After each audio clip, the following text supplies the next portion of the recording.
1 month before my wedding, I stood inside a bathroom stall holding a stack of folded seating charts against my chest, and I heard another woman say she had loved my fiance longer than I had even known him. Her voice was shaking, not in the embarrassed way people sound when they say something they do not mean, in the relieved way people sound when they finally stop pretending. I can't watch him marry her.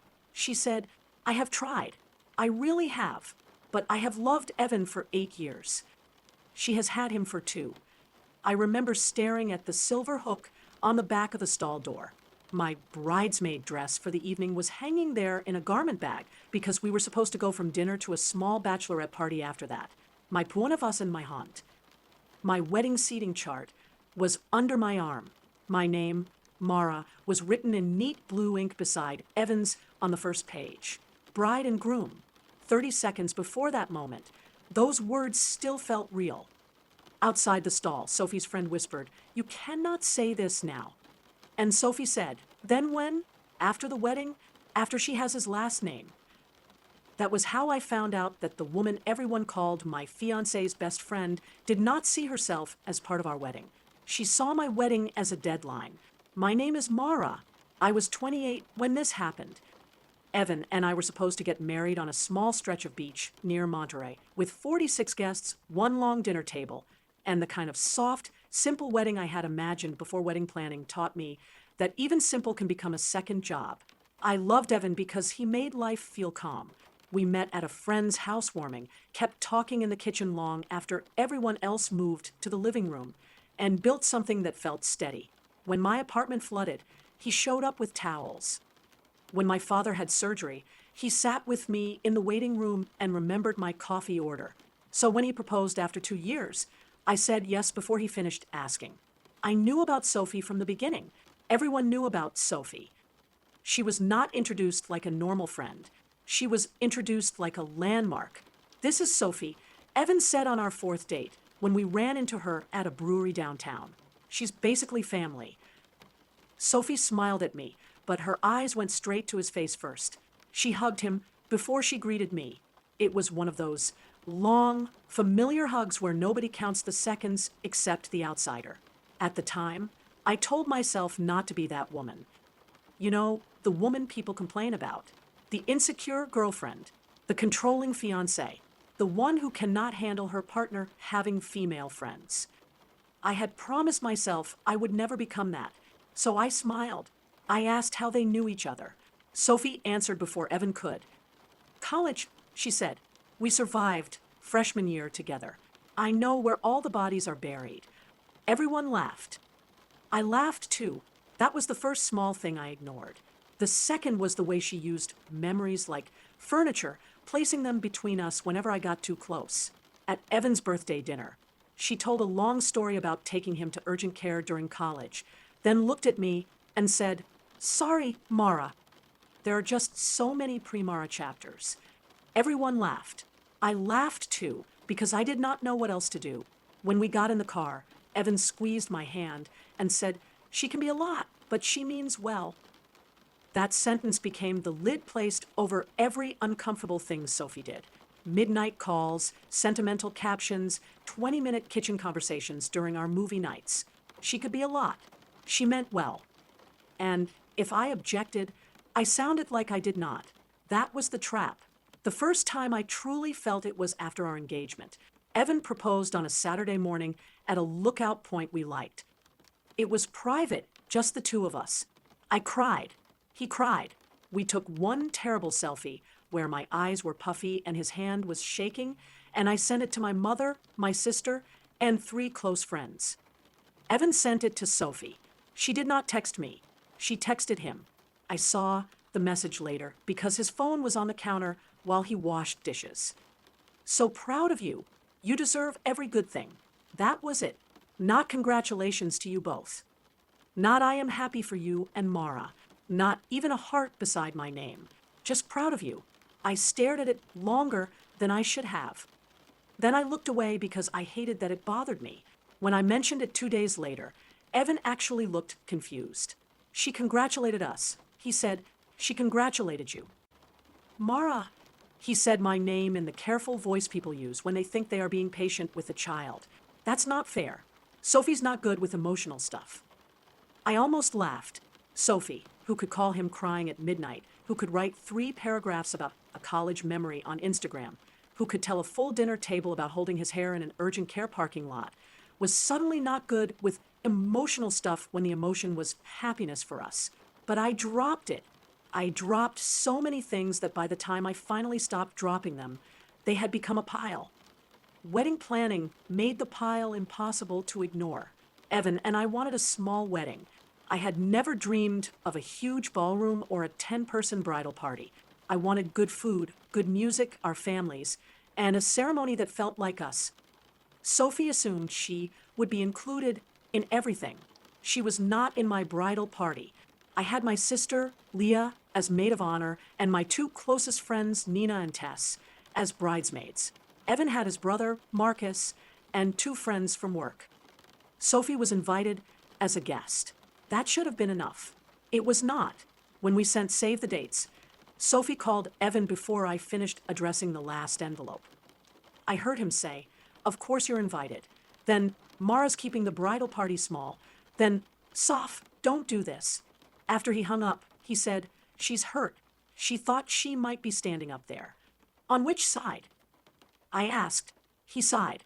"That's not the point." But it was exactly the point. Sophie did not want to support our marriage. She wanted a place beside him where everyone could see she belonged there. Evan said I was reading it wrong. 3 days later, his mother called me and said Sophie probably felt pushed out. Sometimes being a good wife means understanding the people who helped shape your husband before you came along. Patricia said, "Before you came along." It sounded softer coming from his mother than it did from Sophie, but it carried the same message. I was the new person. I was the one who needed to adapt. Nobody was asking Sophie to respect the relationship Evan had chosen. They were asking me to respect the emotional seniority she had claimed. That became the pattern. If Sophie wanted to be at a vendor appointment, she was just excited. If she reminded Evan that they once joked about using Landslide as a wedding song, she was just nostalgic. If she rested her head on his shoulder in a group photo, she was just affectionate. If I looked uncomfortable, I was making it weird. The first pieces of evidence were small enough to make me doubt myself. Her engagement text to Evan that never named me, an Instagram caption calling him home, and a group photo where she leaned against him like I was the guest. I hated myself for saving screenshots. Then I realized normal friends do not caption another woman's fiancé as home. The fourth piece of evidence came from our seating chart. I put Sophie with the college friends, still near the front, but not beside Evan's mother. Evan noticed immediately. "Can we put Sophie closer?" he asked. "Maybe near Mom. Sophie is basically family." "She is not your family." Evan, he looked hurt, which made it harder.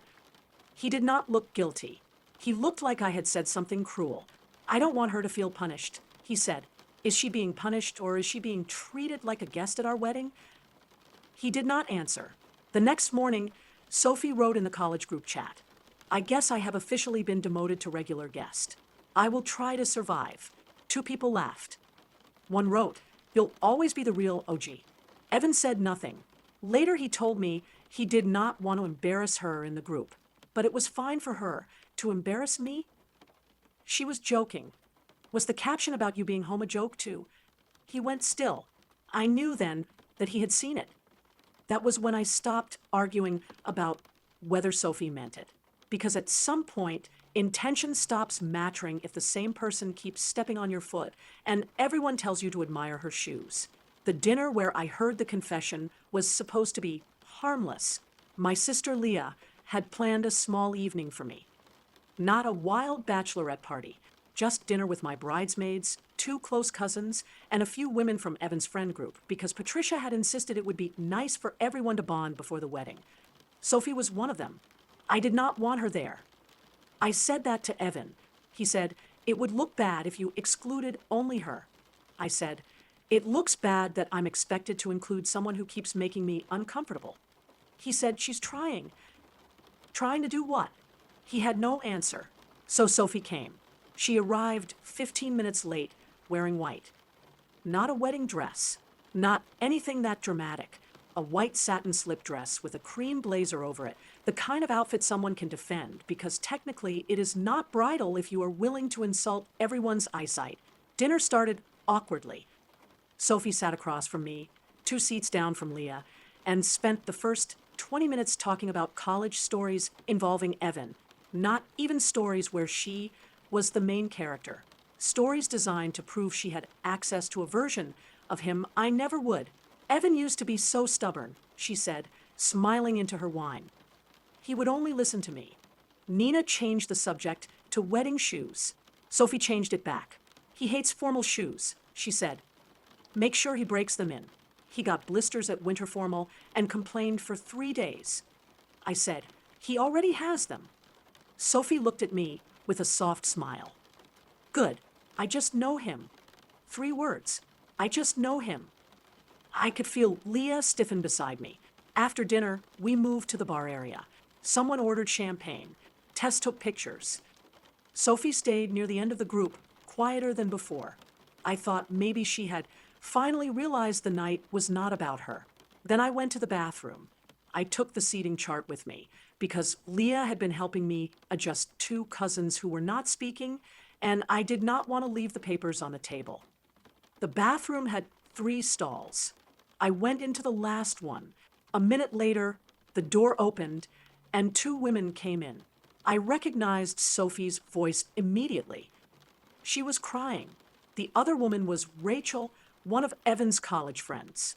Rachel had always been polite to me in the careful way people are polite when they are waiting to see if you become permanent. Rachel said, "You need to breathe." Sophie said, "I can't do this." "You have to." I thought I could. I thought if I saw them together enough, it would feel real.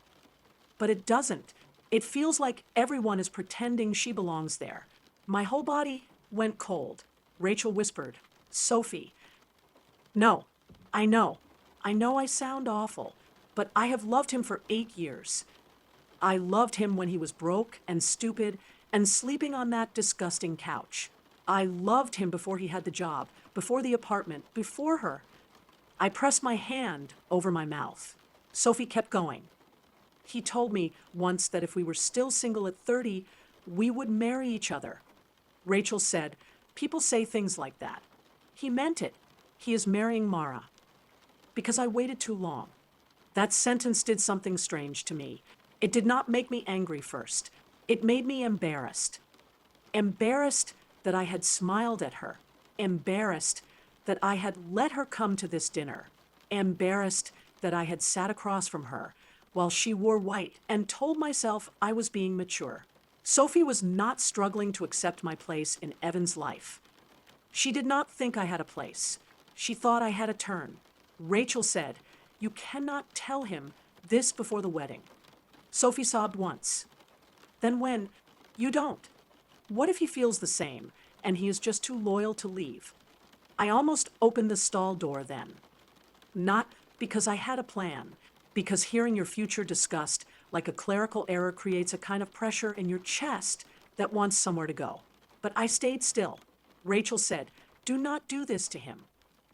Sophie said, "To him? What about me?" There it was. Not what about Mara. Not what about the woman whose bachelorette dinner she had attended in a white dress. What about me? They left after a few minutes. Rachel told her to wash her face. Sophie said she needed air. The bathroom door closed. I stayed in the stall until my legs stopped shaking. When I came out, I looked at myself in the mirror and barely recognized my own face. I did not look dramatic. I did not look furious. I looked blank. That scared me more. I went back to the table.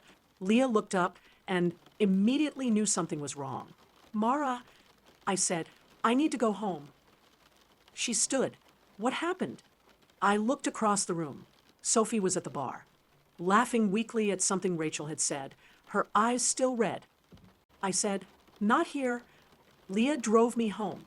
I told her everything in the car. She did not interrupt once. When I finished, she pulled into a parking lot and said, Sophie is not your biggest problem. Evan is. I knew she was right. Sophie could be inappropriate, jealous, lonely, whatever word made people comfortable. But Sophie was not the person who had promised to marry me. Evan was. If he had protected our relationship clearly from the start, Sophie's feelings would have stayed her private problem. Instead, her feelings had become a wedding problem because Evan kept leaving a door open and calling me insecure for noticing the draft. When I got home, Evan was awake. He was sitting on the couch with his laptop, probably working through the vendor spreadsheet. He smiled when I came in. "You're back early." I put the seating chart on the table. "We need to talk about Sophie." His face changed instantly. Not guilt. Exhaustion. That hurt. He was tired of the topic before he even knew what had happened. "Mara," he said, "can we not do this tonight?" "No." He closed the laptop. "Okay." I told him what I heard. I told him every sentence I could remember. I did not embellish. I did not call Sophie names. I did not cry. I just repeated the words. I have loved him for 8 years. She has had him for 2. If we were still single at 30, what if he feels the same? Evan stared at the table. For a few seconds, I thought he was processing the shock. Then he said, "She was drunk." That was the moment something inside me stepped back. Not broke, not exploded, stepped back. Like some part of me moved behind glass so I could watch him more clearly. "That's your first response?" I asked. He rubbed his face. "I'm not saying it's okay." "What are you saying?"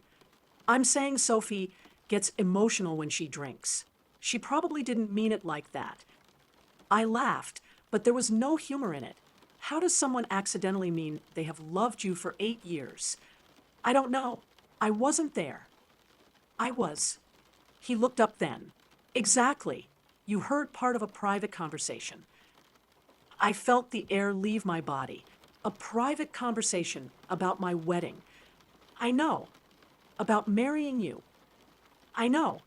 And you're making this about whether I was supposed to hear it?" He stood and walked toward the kitchen, then turned back. "I'm trying to be fair." That word, fair.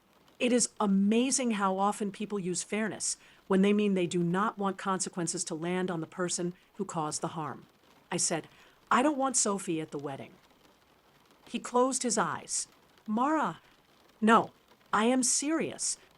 She cannot stand there and watch us get married while believing I am in the way of her life. She is one of my oldest friends. She is in love with you. That doesn't mean I am in love with her. Then this should be easy." He did not answer. That was the answer. I said, "Call her tomorrow. Tell her, tell her she cannot come to the wedding. Tell her you need distance." He looked at me like I had asked him to cut off a limb. "Mara, she is going through something. So am I." He came closer. "I love you. I am marrying you." I wanted that to be enough. But after hearing Sophie talk about me like a temporary obstacle, and after watching him defend her before he defended me, the words did not reach as far. I said, "Then protect the marriage before it starts." He said he needed to sleep before making any decisions. I slept in the guest room. The next morning, Sophie texted me, "I heard you left early. I hope you're okay. Last night was emotional for everyone." For everyone. Then I heard Evan on the balcony, using the soft voice I had needed the night before. "No, she doesn't hate you," he said. "Please don't cry." 10 minutes later, he told me Sophie felt terrible and had been overwhelmed and drunk. Which part came out wrong? I asked. He hesitated, the part where she made it sound like she was waiting for me. Was she? "I don't know." "Did you ask her?" He looked away. He had not asked because asking would require an answer, and an answer would require him to do something. I said, "Is she still invited?" He said, "I don't think we should decide while emotions are high." I nodded slowly. He looked relieved. That relief was another kind of evidence. He thought my calm meant the crisis was passing. He did not understand that my calm meant I had stopped begging him to understand. Over the next 3 days, The story changed without me touching it. Sophie had confessed old feelings. I had stormed out. Then someone told Evan's brother Marcus that I was trying to ban Sophie because I was jealous of their history. By Friday, Patricia called and said Sophie was not some random girl. She had spent holidays with them.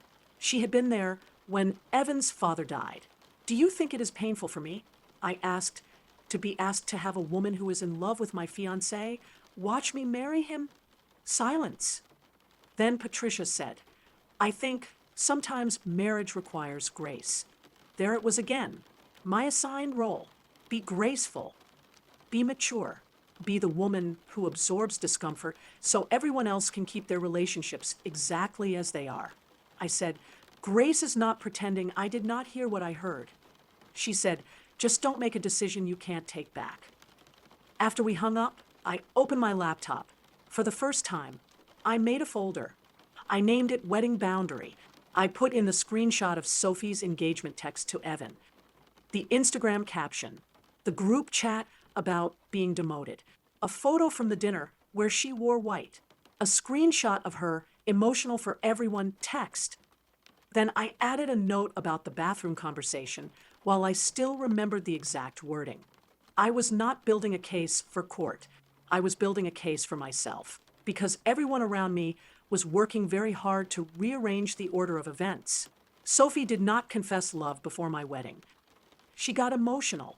Evan did not defend her before me. He was trying to be fair. Patricia did not pressure me. She was worried about family. The group did not mock me. They were joking. And if I reacted to the whole pattern, they pointed to one piece and said it was too small to justify my pain. On Saturday, our venue coordinator asked if there were any changes to attendance. Evan looked at me. I looked back. He said, no changes right now. After the call, I said, you just confirmed, Sophie, because we have not agreed. We don't need to agree about whether someone who said she loves you should attend our wedding. His jaw tightened. You keep saying it like I did something. There it was. The sentence, I think, ended my engagement before I admitted it. You keep saying it like I did something. I stared at him. You did. What? You made her comfort more important than my safety in this relationship. He looked genuinely wounded. That's not fair. It is exactly fair. I have spent years being there for Sophie. She doesn't have a lot of people. She has you. That is not a crime. No. But asking me to marry you while you keep saving a place for her feelings between us is not love either. He stood up. I cannot just throw away an 8-year friendship because of one drunken conversation. Then don't. He froze. I said, but I am not going to throw away the rest of my life because everyone is afraid to tell Sophie no. He said nothing. That night, I went to Leah's apartment. Evan asked if I was really going to make the wedding unstable over this. I said, the wedding became unstable when you decided my boundary was negotiable. Leah listened, then said, pause it until you know. It sounded simple, but weddings are built to make pausing feel impossible. Deposits, flights, dresses, families, questions, judgment. The next morning, I called the venue myself. We could postpone once within the year and keep part of the deposit if we decided within 5 days. 5 days became my deadline. I went home Sunday evening to talk to Evan. He had cleaned the apartment. That was his stress habit. Counters wiped, shoes lined up, mail stacked. A house made orderly by a man whose relationship was not. He said, I want us to move past this. Not through it, past it. I sat at the dining table. I need to know what moving past it means to you. He had prepared. I could tell. I think Sophie should apologize to you. Okay. And maybe she doesn't come to the bachelorette events anymore. There are no more bachelorette events. Right. I mean, no more wedding adjacent things. Except the wedding. He looked down. I think uninviting her from the wedding is too much. I breathed in slowly. Why? Because it sends a message. Yes, it does. It tells everyone I chose you over her in a way that humiliates her. I sat very still. He realized what he had said a second after he said it. But he had said it. I said, "You are afraid of publicly choosing your wife over a woman who says she loves you. That is not what I mean."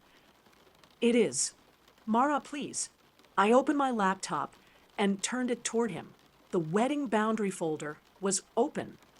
I did not do it dramatically. I did not slam anything. I just clicked through the screenshots, the engagement text. "So proud of you." The Instagram caption. "Some people are home." The group chat. "Demoted to regular guest." The white dress photo. The text after the dinner. Emotional for everyone. Then I read my note from the bathroom conversation. Evan went pale. When I finished, I said, "If this were happening to your sister, what would you tell her?" He did not answer. If Marcus's fiancée had a male best friend who wrote this, said this, wore white to her dinner, told people Marcus was temporary, and then Marcus asked his fiancée to keep that man at the wedding so he would not be humiliated, what would you tell her? He whispered, "That's different." Why? He looked at me. He had no answer because it was not different. It only felt different to him because Sophie was familiar, and I was asking him to see familiar behavior as harmful. That is harder for some people than recognizing cruelty from a stranger. He said, "I can talk to her again." No. He blinked. No. No. I am not asking you to negotiate my dignity with Sophie. Then what are you asking? I am telling you the wedding is paused. The room went silent. He stared at me like I had changed languages. Paused. I called the venue. "We have 5 days to postpone and keep part of the deposit." "You called the venue without me?" "Yes." "Mara, that is a huge decision. So is asking me to stand at an altar in front of a woman who believes she should be there instead." He pushed back from the table. "I cannot believe you did this." I said, "That is the first time you've sounded more upset with me than with her." He walked into the bedroom and shut the door. I sat at the table for a long time. Then my phone buzzed. It was Sophie. I do not know what Evan told her. Maybe he texted her from the bedroom. Maybe Patricia did. Maybe the emotional weather shifted and she sensed it. Her message said, "I think we should talk woman to woman." I stared at those words. Woman to woman. The audacity of it almost impressed me. I did not respond. She sent another message 20 minutes later. "I know you heard something that hurt you, but my relationship with Evan existed before you, and it will exist after this. I hope we can all be adults. After this, there are moments when another person saves you by being exactly who they are in writing." I screenshot the message. Then I forwarded it to Evan. All I wrote was, "This is why." He came out of the bedroom 10 minutes later with his phone in his hand. He looked shaken. For one foolish second, I thought he finally understood. He said, "She shouldn't have said it like that." Like that. Not she should not have said it. Like that. I nodded. "I'm going to Leah's." He said, "Are you leaving me?" I said, "I am leaving this apartment tonight." That is not what I asked. I looked at him. I know. I packed a bag. He followed me from room to room, first angry, then pleading. He said we were tired, everyone was emotional, and I was letting one night ruin 2 years. At the door, I turned around. "Evan, this is not one night." He stopped. "This is every time I told you she made me uncomfortable, and you taught me to doubt myself." He looked like he wanted to argue, but he did not. I stayed at Leah's for 4 days. During those 4 days, the pressure became almost educational. Patricia sent me a long text about how marriage requires resilience. Marcus texted that Evan was devastated and did not understand why I had gone nuclear. Rachel wrote that Sophie was mortified and had not meant to create drama. One of Evan's college friends sent a message that said, "For what it's worth, I really think Sophie's feelings are complicated, but she's not a bad person." I never said she was a bad person. That was another trick. People kept trying to move the conversation from what Sophie did to what Sophie was. If I could not prove she was evil, then apparently I had no right to set a boundary. But boundaries do not require someone to be evil. They require something to be unsafe for you. On the fourth day, Evan came to Leah's apartment. He looked awful, holding grocery store flowers with the price sticker still on the plastic. Leah let him in, but stayed in the kitchen. Evan sat across from me. I told Sophie she can't come to the wedding. He said. My chest tightened. I had been waiting to hear that sentence. But now that it was finally here, it did not feel the way I thought it would. I asked, what did she say? She cried. Of course she did. Then she said she needed space from me. I waited. Evan looked down at the flowers. I think that's good, he said. I wanted to believe him. But then he said, can we put the wedding back on now? And there it was. The boundary was not something he had chosen because he understood it. It was a price he had paid to reopen the wedding. I said, no. His head snapped up. Mara, no, not yet. I did what you asked. That sentence landed between us like a dropped glass. Not I understand why you needed it. Not I should have done this sooner. Not I am sorry I made you fight for the obvious. I said, that is the problem. He stared at me. I wanted to marry someone who would protect us without needing a 4-day crisis and a folder of screenshots. He stood. So nothing I do is enough. That is not what I said. It is what you mean. No, I mean I need time to know whether I can trust the reason you did it. He laughed once, bitterly. Leah appeared in the kitchen doorway and stood there until Evan lowered his voice. Everyone is going to ask questions. I looked at him. Let them. His face hardened then, and I saw the thing I had been trying not to see. He was not only afraid of losing me, he was afraid of being embarrassed. Keeping Sophie invited had not felt humiliating to him because only I was absorbing the damage. Once the discomfort belonged to him too, it became urgent. I said, I'm postponing the wedding. He said, if you do that, I don't know what we are. I nodded. I know. He left the flowers on Leah's coffee table. After he left, Leah picked them up, looked at the sticker, and said, at least his commitment to low effort is consistent. I laughed so hard I cried. The next morning, I sent the email, not to every guest, not with details, just a simple message to immediate family and the wedding party first. The wedding has been postponed. We are taking time to address private issues before moving forward. Thank you for respecting our space. I sent it to Evan before I sent it to anyone else. He replied, I wish you had trusted me enough not to do this publicly. That was the last thread holding me, because even then, after everything, he thought the public part was the injury, not Sophie's confession, not his dismissal, not his mother pressuring me to be graceful, not the fact that I had spent weeks being made smaller inside my own wedding. The injury, to him, was that other people might know something was wrong. I typed several replies. Then I deleted them. Instead, I wrote, I wish you had protected me enough that I never had to. After that, things moved quickly. Some guests were kind. Some were not. Patricia left a voicemail saying she hoped I understood the pain I was causing. Rachel wrote that Sophie had already stepped back and I was punishing everyone else. I replied only once. Sophie did not step back. She was moved back after 8 years of being allowed to stand too close. Evan and I met one last time at our apartment to talk about practical things. I had already decided not just to postpone the wedding, but to end the engagement. The decision had come quietly, not in one dramatic moment. It came while I was brushing my teeth at Leah's and realized I felt more peaceful in her cramped guest room than I had felt in my own apartment for months. That told me enough. When I arrived, Evan had put my ring dish in the center of the dining table. I took off the ring and placed it there. So that's it, he said. Yes. His eyes filled. Seeing him cry hurt, but it did not change the truth. He said, I chose you. I shook my head. You chose me when choosing me became the only way to keep the wedding. That is not fair. Maybe not. But it is what it felt like. He sat down. I was scared of losing people. That was the most honest thing he had said. Sophie was there when Dad died.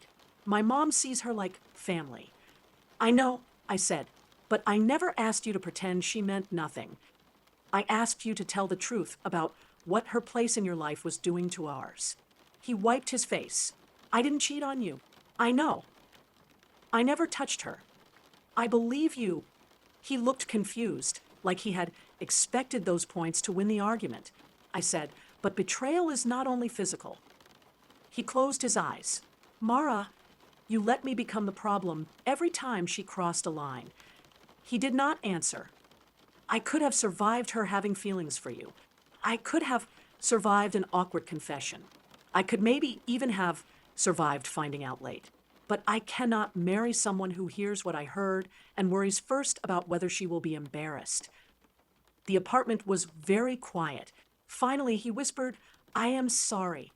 I believe that he was. That made it sadder. Because sorry does not always arrive in time to save what it names. We divided things over the next 2 weeks. I moved in with Leah temporarily. Evan kept the apartment until the lease ended.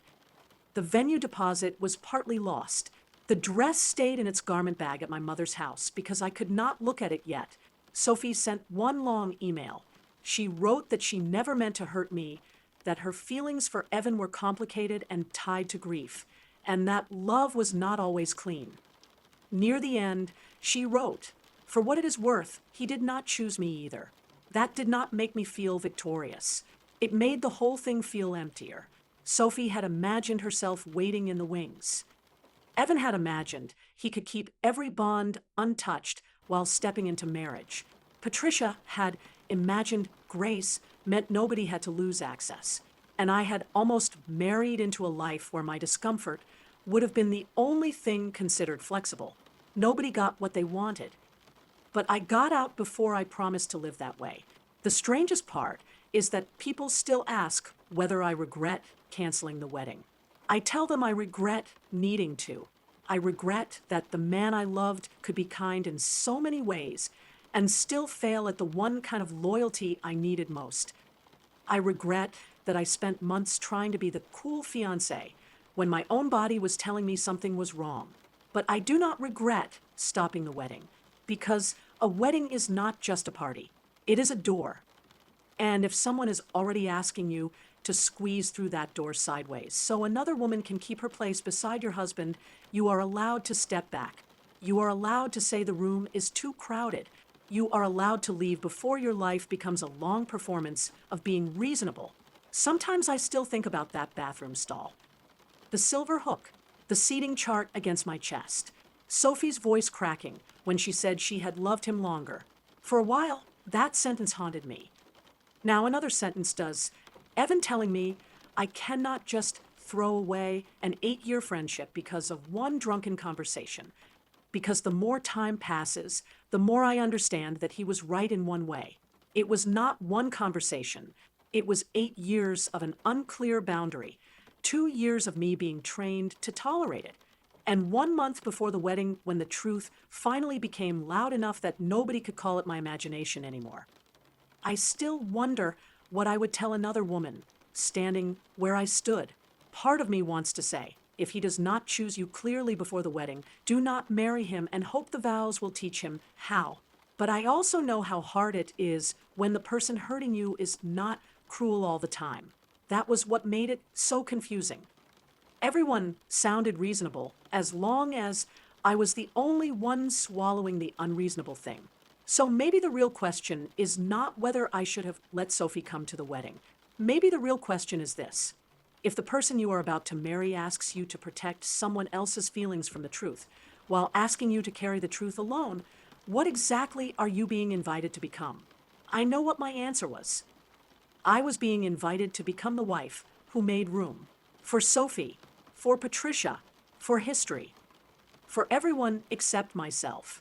So I gave the ring back, canceled the table with our names at the center, and let them call it dramatic if they needed to. I had spent 2 years trying not to be the jealous woman. In the end, I became the woman who believed herself.